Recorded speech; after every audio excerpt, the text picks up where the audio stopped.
आज की वीडियो में बात करेंगे बांग्लादेश की केस स्टडी के बारे में। बांग्लादेश जो है साउथ एशिया का अमीर तरीन मुल्क बनता जा रहा है और 1971 में पाकिस्तान से बांग्लादेश जब अलग हुआ था तो उस वक्त बांग्लादेश पाकिस्तान से गरीब था, लेकिन आज बांग्लादेश पाकिस्तान से अमीर मुल्क बन चुका है, जबकि पाकिस्तान माशी मुश्किलात का शिकार है। न सिर्फ बांग्लादेश पाकिस्तान से बेहतर परफॉर्म कर रहा है बल्कि भारत और बहुत से दूसरे एशियन कंट्री से भी बेहतर परफॉर्म कर रहा है। तो जो आज की वीडियो है उसका टाइटल है how Bangladesh become rich country in Asia case study. तो आज हम जानेंगे बांग्लादेश ने ये कामयाबियां किस तरह से अचीव की हैं और किस तरह से दूसरे एशियन कंट्रीज जो हैं वो भी बांग्लादेश के नक्शे कदम पे चल के अपनी कंट्रीज़ को ग्रो कर सकते हैं। तो वीडियो को स्टार्ट करते हैं। Let's start the video 3, 2, 1 and start. 26 मार्च 1971 को आज़ाद हुए बांग्लादेश के इंडिपेंडेंस के लिए कई सारे लीडर्स ने लड़ाइयाँ लड़ी, लेकिन इसमें सबसे बड़े हीरो रहे शेख मुजीबुर रहमान ने कई साल जेल में काटा। और बांग्लादेश के सबसे बड़े पॉलिटिकल पार्टी आवामी लीग के प्रेसिडेंट होने की वजह से वो बांग्लादेश के दूसरे प्राइम मिनिस्टर बने। लेकिन मुजीबुर रहमान के लिए ये सत्ता बिल्कुल कांटों से भरी थी, क्योंकि बांग्लादेश अपने सबसे मुश्किल स्थिति से गुजर रहा था और मुजीबुर रहमान के सामने कई बड़े चैलेंजेस थे, जैसे कि कंट्री के अंदर पॉलिटिकल स्टेबिलिटी बनाना, इसके साथ ही कंट्री में लॉ एंड ऑर्डर मेंटेन करना, इसके साथ ही कंट्री में नया इंफ्रास्ट्रक्चर डेवलप करना और सबसे जरूरी देश के भुखमरी दूर करने के लिए एक नया इकोनॉमिक ग्रोथ का प्लान बनाना सबसे जरूरी हो गया था उनके लिए। ये सिचुएशन तब और ज्यादा खराब हो गई जब पाकिस्तान से आजादी की लड़ाई के लिए बहुत सारे बांग्लादेश के पॉलिटिकल लीडर्स ने एक साथ कोलिशन बनाया था। और जब आज़ादी मिल गई थी तो ये सारे दल आपस में अलग अलग ग्रुप्स में बंटने लगे अपने अलग अलग पॉलिटिकल पोजीशन और इकोनॉमिक पोजीशनिंग बनाने के लिए, और बांग्लादेश में बिल्कुल एकदम कैओस मच चुका था। इस सिचुएशन को डील करने के लिए प्राइम मिनिस्टर मुजीबुर रहमान ने कई नई स्ट्रेटजीज लगाई। उन्होंने पॉलिटिकल पोजीशन पे उन्हीं लोगों को बैठाया जो कि उनके बिल्कुल लॉयलिस्ट हों या फिर उनकी आइडियोलॉजीज में काफ़ी ज़्यादा बिलीव करते हों। लेकिन इंडिपेंडेंस के पहले जो भी क्वालिफाइड लोग थे उनको हटा दिया गया, जिस वजह से कंट्री के पॉलिटिक्स में पूरी तरीके से एक्सपर्टीज की कमी हो गई और गवर्नमेंट कोई भी डिसीजन लेती तो उन पॉलिसीज को पूरी तरीके से इंप्लीमेंट ही नहीं किया जा पा रहा था, क्योंकि जो इंप्लीमेंटेशन कराने वाले लोग थे वो पूरी तरीके से बाहर हो चुके थे। मुजीबुर गवर्नमेंट ने सबसे पहला डिसीजन उन प्रॉपर्टीज और एसेट्स पे लिया जिससे पहले पाकिस्तानी एलिट्स ओन किया करते थे। गवर्नमेंट ने 700 से ज्यादा फर्म्स को नेशनलाइज कर दिया और उन्हें उन लोगों को दे दिया जो कि इनके पार्टी के बिल्कुल सपोर्टर्स हुआ करते थे या इनके लॉयलिस्ट हुआ करते थे, जिनके पास कोई भी एक्सपर्टीज उनको रन करने की नहीं थी। इस मूव से गवर्नमेंट एक सोशलिस्ट इकोनॉमिक सिस्टम क्रिएट कर रही थी जहां पे बैंकिंग, इंश्योरेंस और 92% से ज्यादा इंडस्ट्रीज पे पूरी तरीके से गवर्नमेंट का कंट्रोल हो गया। इसके साथ ही प्राइवेट सेक्टर्स पे कई सारे रूल्स और रेगुलेशन लगा दिया गया और फॉरेन इन्वेस्टमेंट तभी पॉसिबल हो सकता है जब गवर्नमेंट का इन्वॉल्वमेंट उस कंपनी के साथ हो। ये बिल्कुल वैसा ही था जैसे कि शुरुआती दिनों में भारत के इंडिपेंडेंस के बाद एक लाइसेंस राज भारत में हुआ करता था और हर चीजें गवर्नमेंट कंट्रोल किया करती थी इंडिया की। लेकिन इस लैक ऑफ एक्सपर्टीज वाली गवर्नमेंट का रिजल्ट बहुत ही जल्दी देखने को मिला। यहाँ पे इंडस्ट्रियल आउटपुट 66% से ज्यादा कम हो गया और इसके साथ ही एग्रीकल्चरल इकोनॉमी जिसमें बांग्लादेश पूरी तरीके से डिपेंड करता था वो 84% से ज्यादा फॉल कर गई। सिचुएशन 1974 में तब और ज्यादा खराब हो गई जब बांग्लादेश में हैवी फ्लड आया और उसके बाद एक बड़ी फैमिन का सामना करना पड़ा पूरे बांग्लादेश को। ऐसे कई सारे रिपोर्ट्स हैं जहां पे कहा जाता है कि 15 लाख से ज्यादा लोग बांग्लादेश में भूख की वजह से मारे गए। बांग्लादेश में इन्फ्लेशन 400% से ज्यादा बढ़ गया और इसके बाद वही हुआ जो कि हर कंट्री में इन्फ्लेशन के बाद होता है। कई जगह सामानों की होर्डिंग्स होने लगी, प्राइसेस की स्पेकुलेशन किए जाने लगे, इसके साथ ही ब्लैक मार्केट पूरी तरीके से बनना शुरू हो गया और करप्शन बांग्लादेश में बहुत ज्यादा हो चुका था। इन कई सारे फेलियर ने मुजीबुर गवर्नमेंट के खिलाफ लोगों में काफी सारा गुस्सा भर दिया और कई सारी पॉलिटिकल पार्टीज प्रोटेस्ट करना शुरू कर चुकी थी।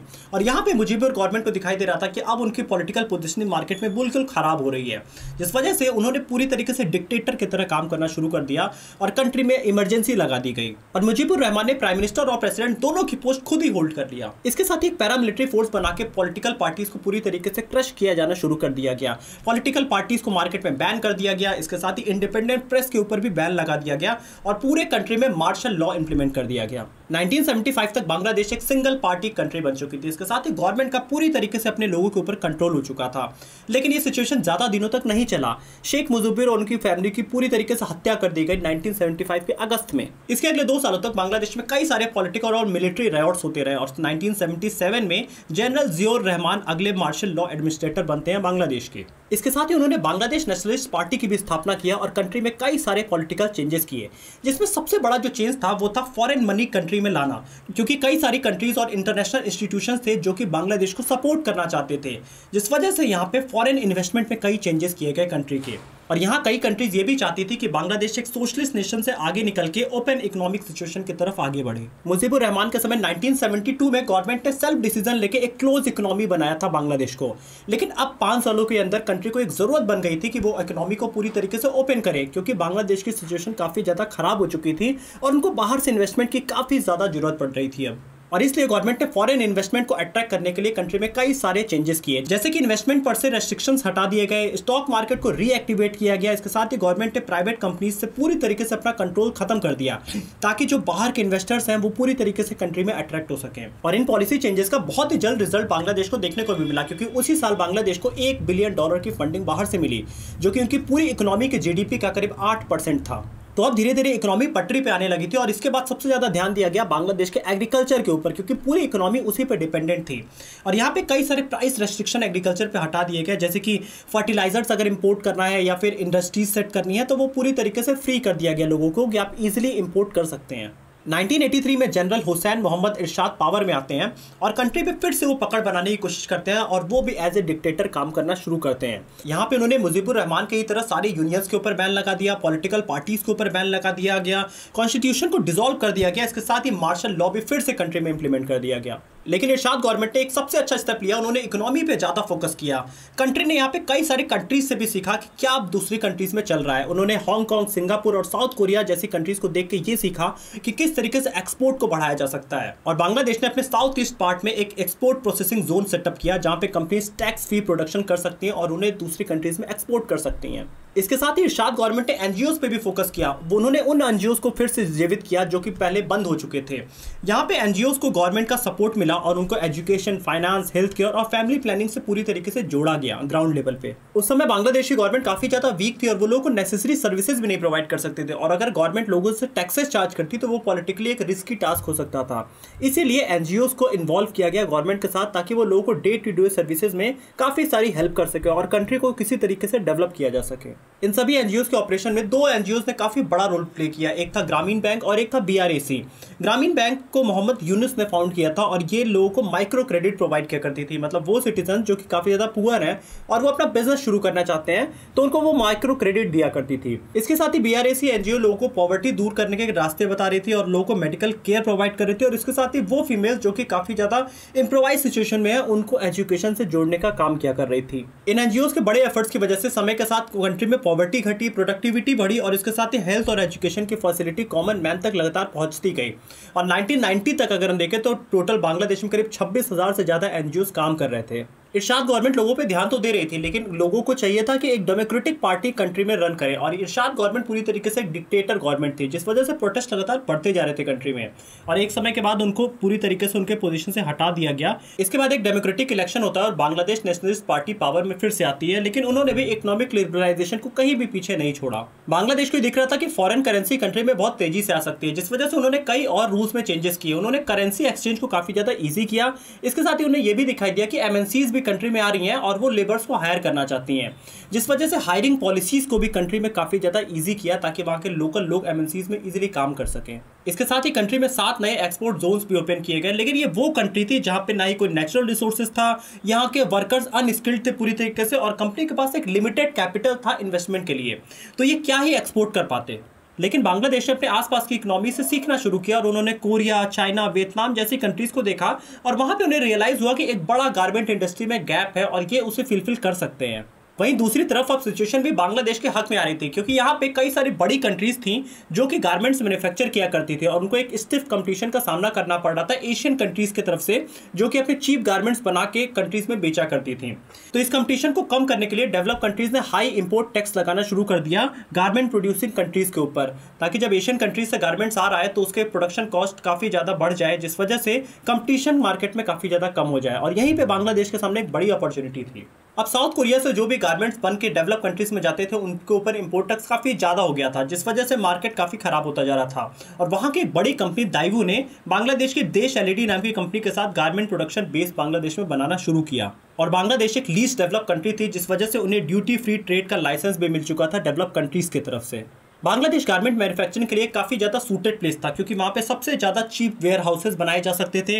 इसके साथ ही चीप लेबर्स वहां पे बहुत ही इजीली मिल सकते थे, क्योंकि ये लीस्ट डेवलप कंट्री थी और यहाँ पे लोग किसी भी कॉस्ट पे काम करने को रेडी थे। इसके साथ ही यहाँ पे इतनी बड़ी पॉपुलेशन थी कि वर्कर्स को हायर करना काफी ज्यादा ईजी था अगर कोई भी इंडस्ट्री सेटअप करना था। तो बांग्लादेश एक बेस्ट सूटेड नेशन की तरह डेवलप होना शुरू हो गया। इसके साथ ही बांग्लादेश अपने वुमेन इन्वॉल्वमेंट पे भी काफी ज्यादा ध्यान दे रहा था, क्योंकि जितने भी गारमेंट इंडस्ट्रीज बनती जा रही थी उसमें वुमेन इन्वॉल्वमेंट पे काफी फोकस किया गया और 90% से ज़्यादा फीमेल्स को ही हायर किया जाता था। बांग्लादेश के गारमेंट का ग्रोथ को अगर हम 1990 से 2021 के बीच में देखें तो पहले वो $640 मिलियन का हुआ करता था और आज वो $34.2 बिलियन का हो चुका है।